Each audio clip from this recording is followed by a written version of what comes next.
Hello everyone, Niev here, and today I'm gonna try to make this a little shorter than normal, but today I am going over the next two cards in the Ryuu Kado, and then of course the associated Mars Power Tarot cards, and yeah, and this is a bit of a different angle, and it's really because my back really hurts right now, so I just need to sit down, and how I normally have this like top down, I usually have to stand up behind the camera, so my back hurts, so that's why it's at this angle. Hope you don't mind. All right, so let me move these to the side and let me pull out the cards. So hopefully that's not too bad of an angle there. I will slightly tilt that. Let me move the boxes out of the way. All right. Very makeshift video today. Sorry about that. So we have two cards here. We have card number 14, which is Ryuu, and that is Wind Dragon. And then we have card number 15, and that's Moku, and that means tree or wood dragon. So yeah, those are the dragons. Let's go straight into wood dragon, or no, not wood dragon, wind dragon. So Ryuu. Let me set that to the side. All right, so let me grab the book for that. All right, so here is the page that I've decorated for Ryuu, and I will go ahead and put on the screen the translations for the information about the dragon and the translation for the message from the dragon god, as well as the body, food, item, and place. Yeah, and of course, just like the previous episodes, at the end of me going over this card, I will insert a reel, an Instagram reel of me reading the message from the dragon god. It is in Japanese, so yeah. All right, so enjoy that. Yeah, anyway. And then here is a page with the translation. And so let's do the spread. So to make this not as long, I'm not going to actually interpret the spread, but we will kind of create the spread, because as you can see, I know that I want to have 5 cards, but I didn't create the spread yet. And same thing for the next card too. I haven't created the spread. I actually moments ago finished decorating the pages for it. So yeah. Now before I get to the spread, let's talk about my associated tarot cards with this. Now this is Ryuu, wind dragon. I kept wanting to say wind god. So the message here at the bottom says karui ashitoride.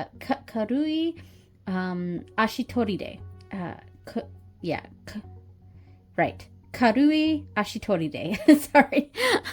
And that basically means with a light step. And so the cards that I chose for this, I chose Temperance, and I chose the Sun. Hopefully I am in frame. I am at an angle, so it's a little hard for me to do this. Maybe I should have just done my regular setup, but that's okay. So Temperance and the Sun are what I chose for this. And let me move to the page that shows it. All right, so yeah, and the reason I chose Temperance and the Sun is a few things. I felt like this card had a lot to do with like a steady balance of energies and approaching things in a very balanced sort of way, and not necessarily like balance like a scale like justice, but balanced in like a tempered sort of way. So a tempered way and a sort of happy, bright, sunny sort of way. So it is a very happy sort of card, and it's really telling us to approach things with a light heart. So that's why the key word that I chose for this card is light. Yeah, so let me read real quick the little poem, I guess you could say, that's in the Mars Power Tarot. So for Temperance, it says, night and day were never at odds. The moon was moderate in its shining, and the sun never claimed more than it gave. Balance was the single dance of two, equilibrium, the union of contrary movements. In this, the harmony of the cosmos was found. And I feel like that was explained Furyu pretty well here. And now for the sun, it says the eternally shining one, how it reigns supreme in its sphere. Magnanimous warmth is a call to optimism, and a healthy, jubilant life is our homage. May the radiant light deliver us from the primordial darkness. So that was, it's very nice.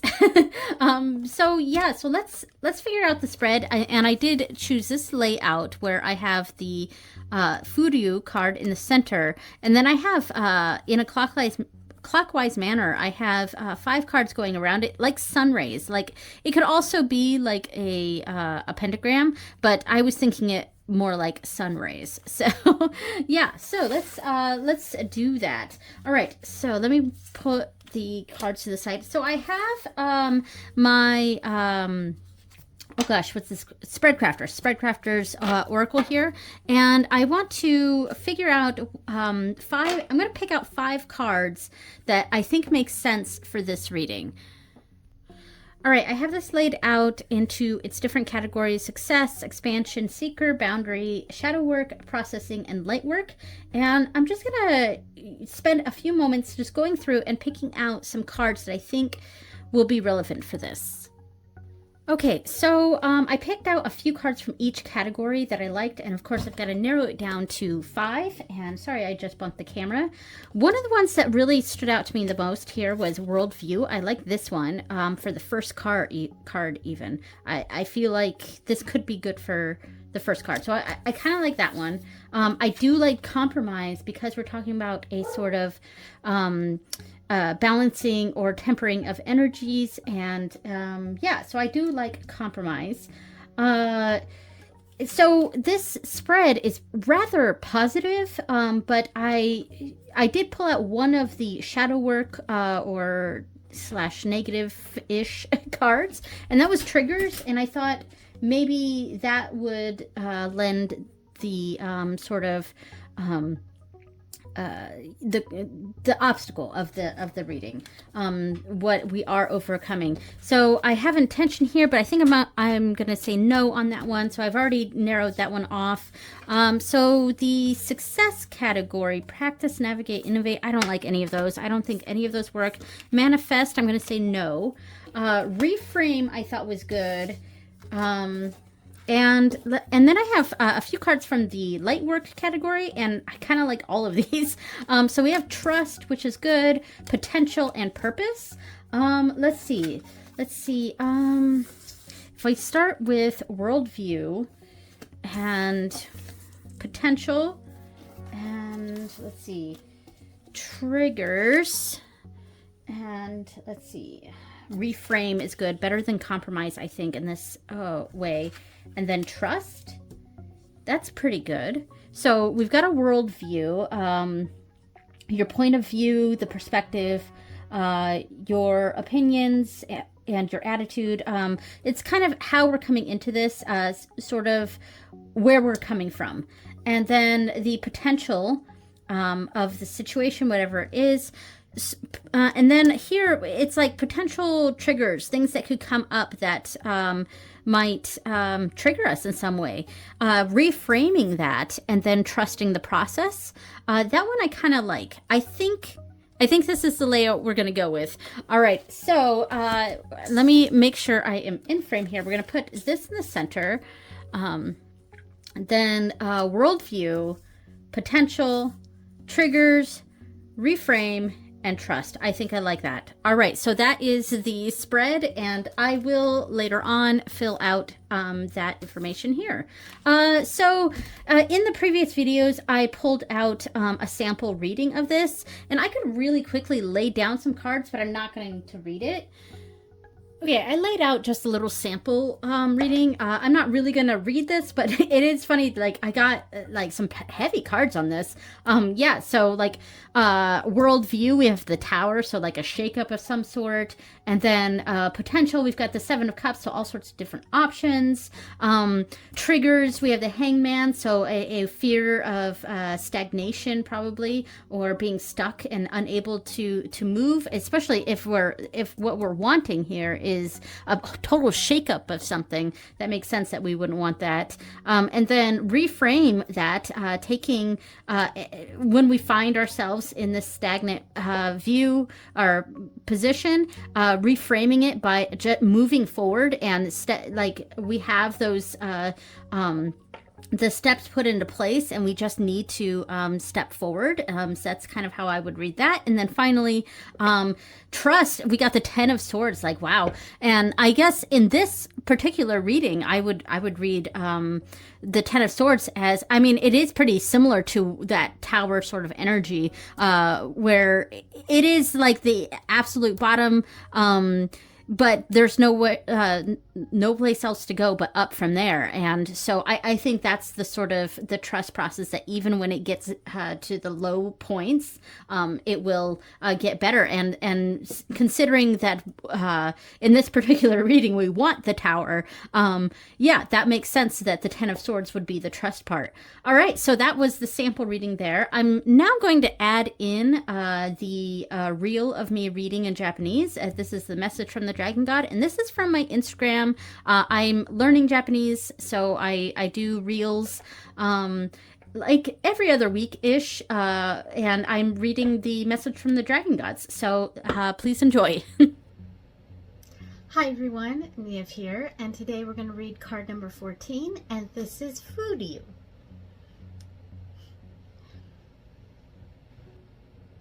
Karui Ashitori de. 難しく考えすぎていませんか？物事は楽しい状態の時に進みます。複雑に考えたり、我慢してたりするのなら、楽しいと感じる状態を復活させましょう。無理せず軽やかにスキップするような気持ちを大切に。シンプルに楽しい気持ちに従うことで、周りの理解を得ながら、物事が運んでいくようになります。Okay, so next up is Moku, and that's wood dragon or tree dragon, however you want to interpret that. It kind of means the same thing. But let me go to the page for that. All right, I literally just finished decorating this. So, yeah, so this is Moku. And I will put on the screen the translation for the information about this dragon god, as well as the message from the dragon god, which there will be a reel of me reading that at the end of this, and the body, food, item, and place translations. And then the next page is the translations here. Now the message here at the bottom, it translates to time to take root. And it is read, let me think of this carefully here. It is said, read, nezukaseru toki. Nezukaseru toki. And that, yeah, it means time to take root, which makes sense for Mokurubi. I almost said Mokuyobi, which is Thursday in Japanese, and it's used with the kanji for tree. And yeah, that's funny though. Anyway, so this is Mokuru, and yeah. So let's see what the cards are for this. I pulled out the Four of Wands and the Four of Pentacles. Hopefully, I am in frame. I cannot quite tell. So I chose 2 4 cards because I was really this card really exemplified stability to me. And I don't have it in here yet, but it will say stability spread on either side. And I went with a box basically as the spread because this is something that I feel is very stable. And so I will have the spread up here. So we'll pick out 4 cards to do that. So let me read for the Four of Wands. And the Four of Wands to me kind of has to do with the structure of the home and the happiness and stableness of a home, like a true home. Yeah, and I'm just really quickly looking over the translation of the message.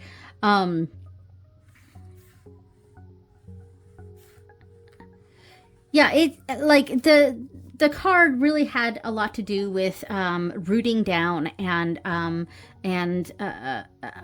yeah, and so let me read the message for the Four of Wands. What is a home? Perhaps a meal shared in good company. Where is the salve for the hardships? Oh, I have a typo in that. I didn't put the D in hardships. Hardships of life. There is a space for everyone to be joyous and merry, to relax and release the stress the world saddles us with. This is a home. And then for the Four of Pentacles, the Four of Pentacles to me can be it can on a negative side represent greed.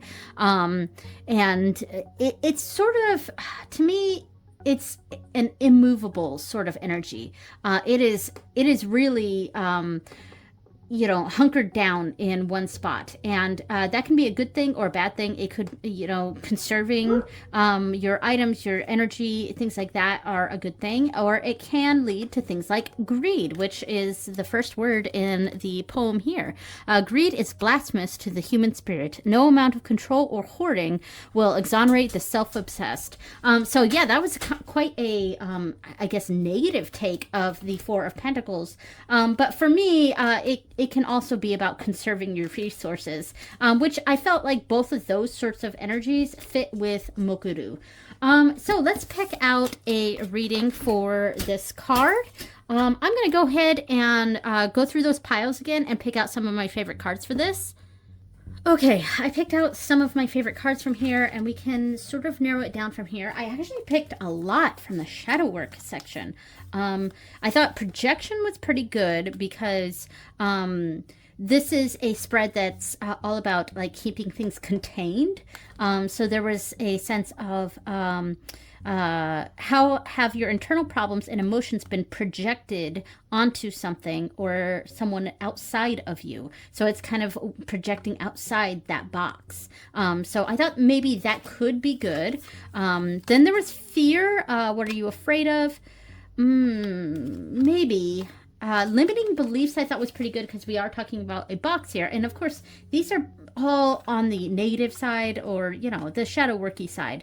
But limiting beliefs I also thought was pretty good because of that. I think I'm going to put fear back. And then there was repression, which I thought had the same sort of vibe. What is being pushed down? What are you refusing to feel, to experience, and to process right now? Yeah, I thought that was pretty good too, but I am going to put that away. So now I'm between projection and limiting beliefs, and both of those are pretty good. So I'm going to come back to that later. Integrate I thought was good because it is that that box. We're kind of integrating things together. That one could be good. Strengthen also felt like a good card for stability. There we go. And then I picked a few from Lightwork. I got Truth, which I'm going to put to the side. Wholeness I thought was good. And Gratitude was pretty good, but I think I'm going to put that one aside as well. And we also had Behavior, but I'm going to put that aside. So now we're between 5. I like this one for the final card. So down here. And let's put Mokuru. I keep wanting to say Mokuyobi, which is Thursday. But let's put that in the middle here. And Wholeness I like as the last card. Gosh. Integrate and Strengthen are both really, really good. So Projection might be a good first card.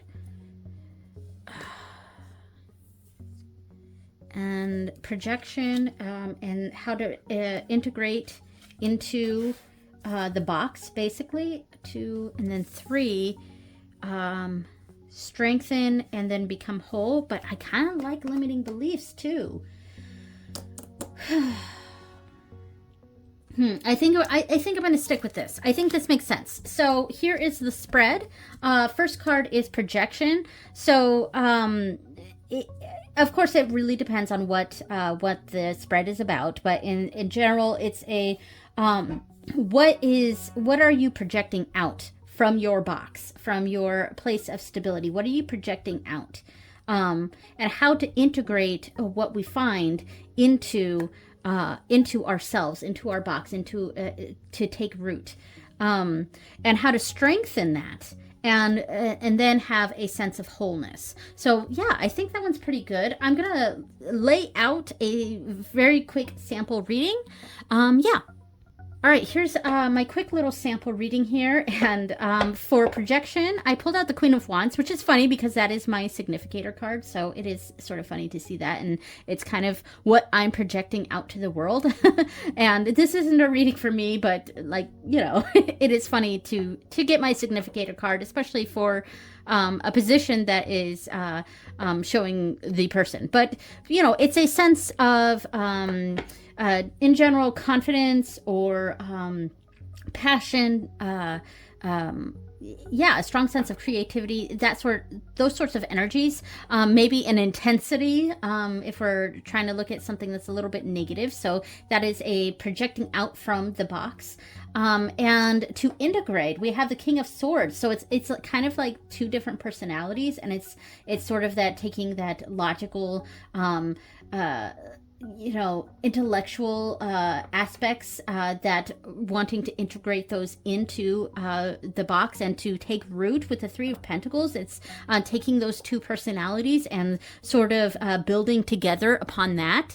And then finally, like, what a great card to get for wholeness, the Lovers, and really melding those two things together and bringing this sense of wholeness with the Lovers here. So I mean, I didn't really interpret this reading very like in detail, but everything sort of made sense with this for me, at least. Yeah, so that is it for this one. I'm going to go ahead and put in the clip of me reading the message from the Dragon God. Hi everyone, Niev here. Let's read card number 15, and this is Moku. 根付かせるとき、早く結果を出したいと焦っていませんか？今やっていることは時間がかかっても必ず芽が出てすくすく育ちやがってあなたという大木に成長します。特に何もしていないという人は新たな勉強やスポーツなど興味のあることを始めましょう。将来あなたの価値を上げるものに成長していくでしょう。All right, thank you so much for watching, everyone, and I will see you next time. Bye!